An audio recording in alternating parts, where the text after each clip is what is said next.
Ayo kalau dikancani Mbak Elisa. Ya iki ya diaturi saka Sanata Dharma kon ngancani Den Baguse karo Mas Sehono. Ning cocoke karo kowe kuwi. Cocoke karo kowe. Soale katuranggan dhuwure iki padha karo kowe. Ning eleke luwih kowe. Ora masalah nak iki. Kaya adik kelasku ya. Sapa adik kelasé sapa Sinten? Aduh. Waduh iki. Apa sih ke aja. Pripun? Den Rapatya Bagus sing ngarsa. Rapatya Bagus sing ngarsa. Iki menungso saka ngendi to kok omongane kaya ngono ki? Ayo bener. Ayo kok ngono kok Den Baguse ora Rapatya Bagus. Kaya ngono bagus. Umuk sike. Ora ilatmu ki bundel apa piye to kok le omong kaya ngono. Lah yo jenengmu ki kudu tanggung jawab. Ning Sanata Dharma mengutamakan kebenaran. Lah kaya jenengmu kok Den Baguse ngarsa. Monggo rupane ora Rapatya Bagus. Den Baguse kuwi nek cara kene tegese tikus ya. Oh. Dadi aku ki tikus sing ning ngarep dhewe ngrogoti kowe kuwi. Oh ya pantes. Ya ora nes. Berarti kowe tikus sing donya iki kowe kuwi. Oh, ya ngerti mulane ya isone mung kowe wong ngendi e? Kaya ngono le ngomong aku bingung. Bingung. Ya ora apa-apa ben bondet sisan ya. Apa? Awang bundet tok gawe bundet ya. Bundet sisan.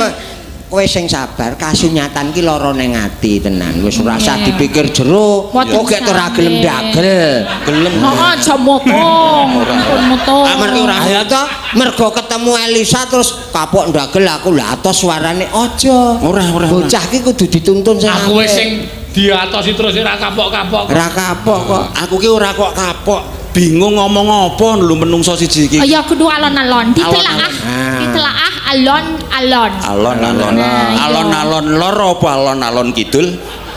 Oh dudu kuwi, dudu sing kok mlayu-mlayu dudu. Alon-alon belan-belan saja. Kaya ngono wae. Kamu menungsa dari mana kok le ngomong kayak gitu? Ya menungso saka kene kok saka planet ngendi lho. Menungso. Oh, dudu yojo asik. Sing jelas kula remen sanget saged wonten mriki sowan. Remen. Nggih. Jajare sing apik. Kula remen sanget saged sowan wonten mriki Universitas Sanata Dharma Yogyakarta.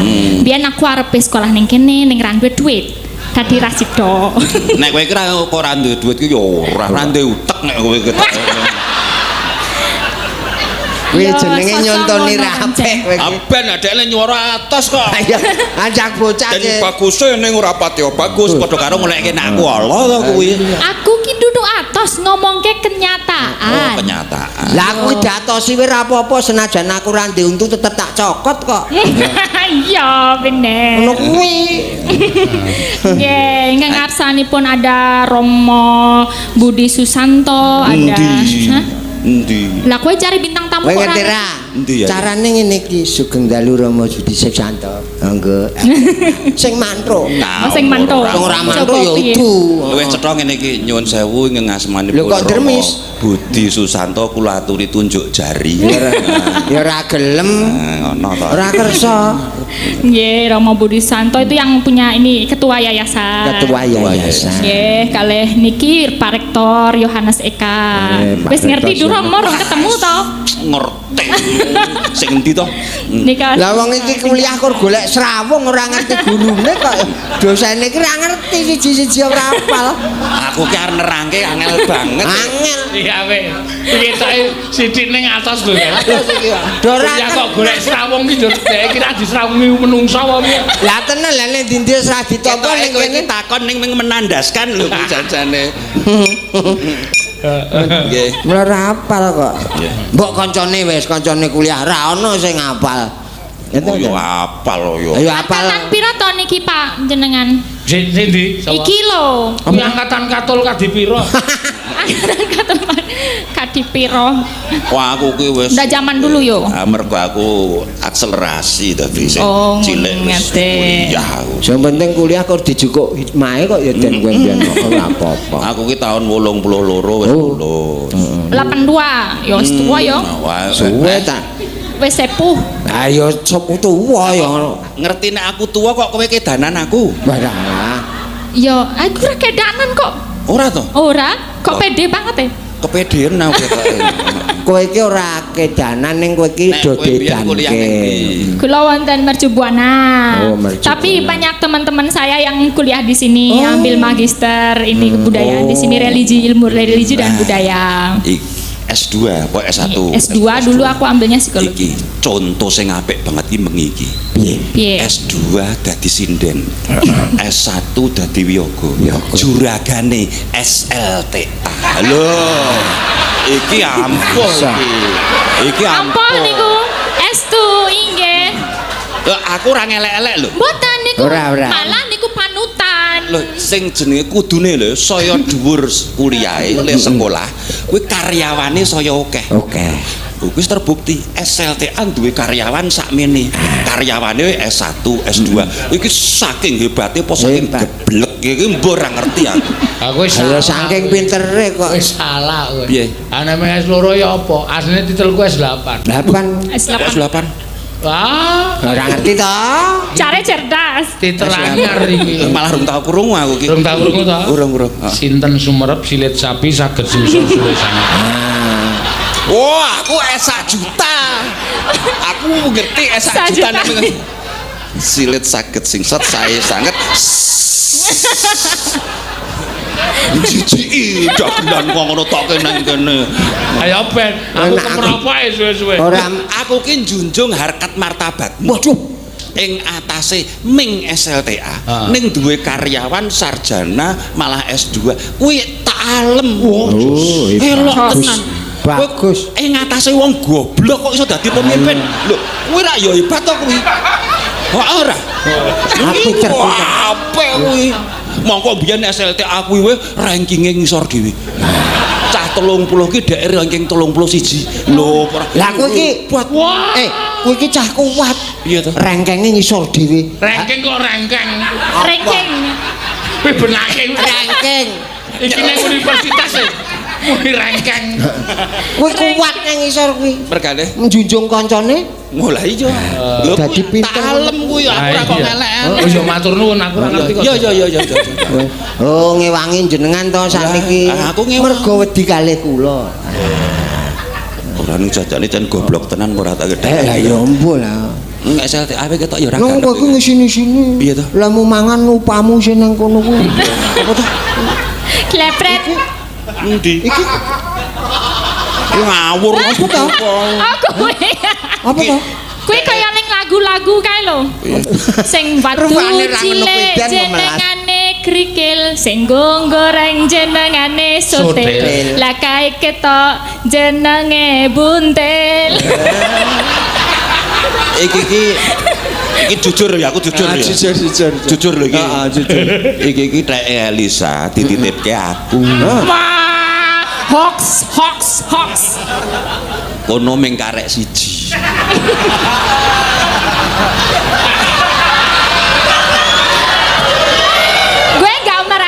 Aku nggak merasa. Itu kan Ora ngantel aku. Mula nek ra ana wong angger tak ngene-ngene tek nyedek langsung ngono. Kuwi apa Sing kiwa titipke aku. Lah angger tak tik nyedek kaget. Ha sesuk bisulku iki tak nggokne kono. Nek ditemok njur piye? Iya. Wah ya kuwi mbok dimbanke wae mah apik. Ora ana le cocok ya. Wong kowe iki tas tak alem kok ya ngelek-elek aku. Lho ora lah kuwi kok jare wong diandeng-andeng ki ning Indonesia mung ngono wong pira? Telu. Telu. Aku, Heeh. Bu Mega, Gubernur DIY. Dadi nek kowe ngece iki padha karo ngece wong telu kuwi mergo kuwi kualitasé setara.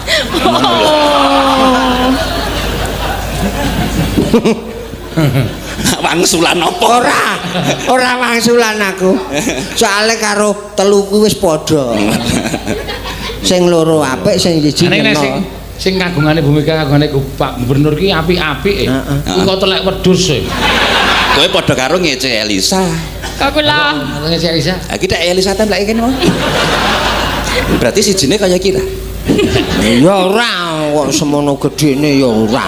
Kaya ngerti-ngerti bae. Apa iki ya? Apa ta? Kaya ngerti-ngerti ya kae. Aku nggak paham. Sing semono Sabar. gedene napa? Mbah Siono tolong jelaskan. Tenang saja. Itu namanya tai lalat. Tai lalat. Nek iki tai truk. Oh ya. Ya. Tai tok iki. Aku tak onek-onekke piye-piye ra masalah. Ora ngono. Paling tak sayang ya. Ora. Tak onekke tak tok ya ora masalah. Sing penting ada kenikmatan tersendiri. Wes anggere jujur rak penak to, Den. Lah iya. Ndak mbangane gedungsang-dungsang. Nah, Ayo Elisa. Ayo, Elisa, kalian tembang. buka tembang. Mau Pamundutan buka? kisah Podang Kuning saking penanu Rencang Prodi Pendidikan Sejarah Mahasiswa Angkatan 2016. Oh ya. Nyasanya ditampani kok. Oh, nggih. Ana cangkeme mbebret. Tersemban wong kok wis berprasangka buruk lho. Ah, ora. Ora tau muni. Prodi Mula kowe iki pendidikan meneng sejarah. wae. Aku meneng wae. Kok incang-inceng Den kowe? Prodi sejarah. Prodi pendidikan sejarah. Masalah lho. Wes, Mas lho. Ning atiliki. Nek ditileki aja entuk wong Aja iki entuk. ngarso ki salaman kowe nyaut ali-ali kok. Wes aja. Aja kamurkan nggonku wis kuwi. Heeh, rak mah dobrek kowe iki kok. Ora. Ayo Sa, Nggih. nembang Sa. Nembang oh. Iya iki nembang, sabar sekedap nggih, Mbah. Ya. Ngomong apa kowe iki? Aku ya manut kono. Aku ya radong kok. Nadyan Wujude kok ngono kuwi. Wes, Podang Kuning. Mong peksi Nemone agawe talining brangta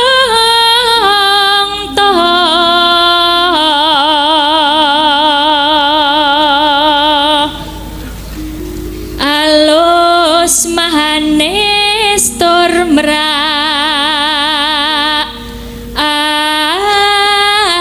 ati. Apik suarane. Esuk arep tak tuku kok. Kok ada tuku? Aku ora Rata nyilih. dol. Nyilih wae ya Sa. Wasawenggon kula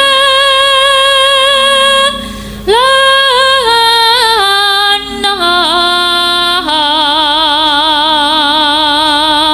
ya. golek isi podang kuning. Apal ora kowe? Blas Ya, wis. aku ngematke cangkeme iki muni. Mula piye. kowe rasah mengo nek Ora apal. Ning nek kon mingkem ya angel wong aku merongo. Ya ora kur cupet lambene. Oh ya, ini ada salam dari teman-teman Oh, buat dosen yang paling dibanggakan itu Romo Banar. Oh iya. Ya, itu dapat Endi salam Romo dari. Banar Hah? ora ketok. Nah, aku neng kene centak ketok aku proto picak mata nih. Ora aku kacamata ora ora ada. rawuh Ora ora. Ora rapo. Ora rawuh. Mosok tenane. Emang Ampun. iku ngerti Romo Banar sing ngendi? Ya ngerti kancaku dolan. Oh. Sik penting ki wani ngawur. Wis cepet. Ah iya. Angger Bener. ngawur yakin. Yakin, Loh, ya. Senajan ngawur nek yakin. Yakin, ya, weh. Percaya. Wong ki sing penting dipercaya. Nah. Ya Dan. Ah iya. Kowe mau ketake njlomprongke aku kok ya. Nek ra terus tak angkat. Ah bener. Oh matur nuwun. Bener kuwi. Aja nganti tele-tele. Tele-tele. Semaut. Ibu. Jare mau sapa? Romo Banar iki. Romo Banar. Rawuh Terus ora. saya juga Ora rawuh. Yakin? Ayo nek ra ngandel nyun sewu Romo Banar. Aku wis ra yakin nek ra ngandel barang kuwi. Loh, Yakin ngono wis ra ditekoni meneh. yakin. Ah wis. Ya wis. Kok Yo tutup. nek ra percaya berarti dhek ora yakin bocah iki. Iya saiki arek nambah. Nembang ngono. Ibu bunga henga tiku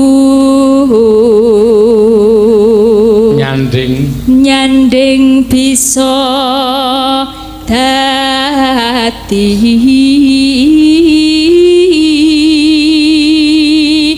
tombo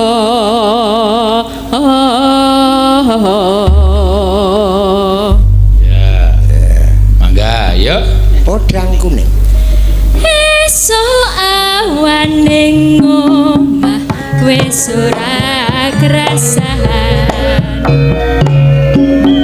luyuran anggoleki sing tak sayang mubeng-mubeng midranggonku goleki ora krasa esuk nganti wengi eman-eman yen nganti yo kang nyawa yang tak sawang menco ing apan kekencangan tadi saka katuan sarwi ngoceh dheweke ngalih menco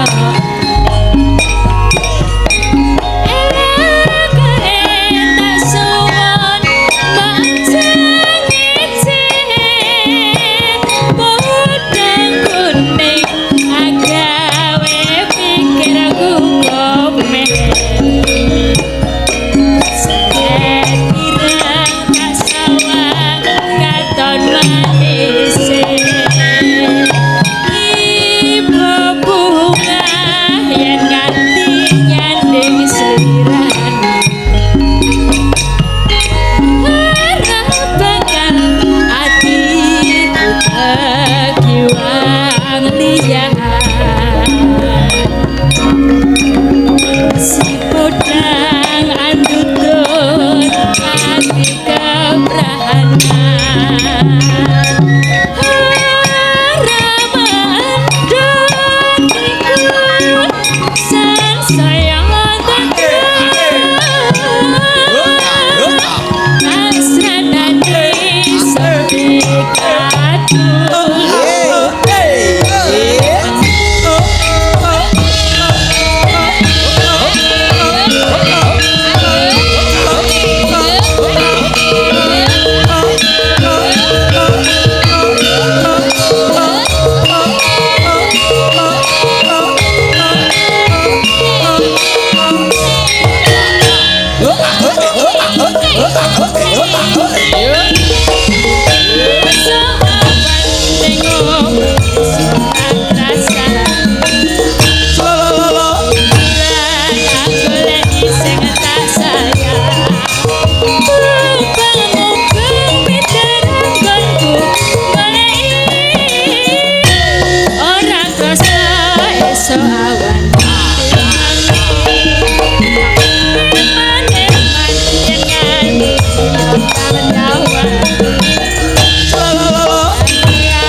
Podangku